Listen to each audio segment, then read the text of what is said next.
So this is the very first question that we're going to look at. It asks us to calculate the amount of substance in moles in 216 grams of carbon. So first we need to look at the information that has been given to us and what they're asking us to calculate. They want us to find the amount of substance in moles, how many particles basically of carbon that are present in this sample that we've prepared. Now this here, the 216 grams, represents the mass of the sample, as if we'd measured it out on a laboratory balance. The other piece of information is the fact that this is carbon.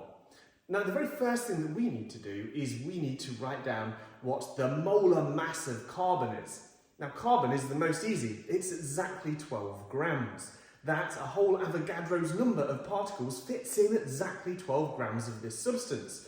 But what if it was something more complicated than that? Well, no.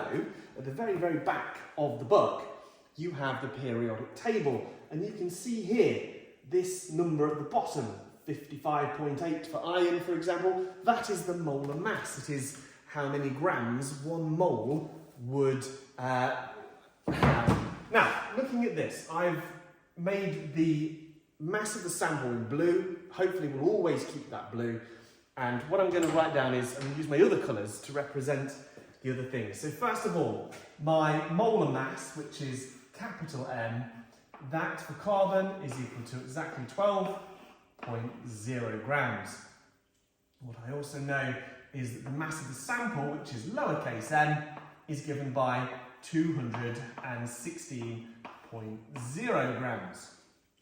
I want to find out the number of moles, which is given by lowercase n. And so there we have the two pieces of information that we have and the piece of information that we don't have. The next step is we need to write down the formula where the number of moles is equal to the mass of the sample divided by the molar mass. And so here, what I'm simply going to do, the next stage, is that I'm going to make the substitution of the numbers, 216.0 divided by 12, which I think is exactly 18, but there are 18 moles. I'm going to do it on my calculator as well.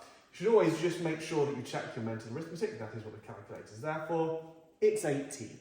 So there we go, it's 18. Is there a unit on this? Yes, moles, which is abbreviated to mole.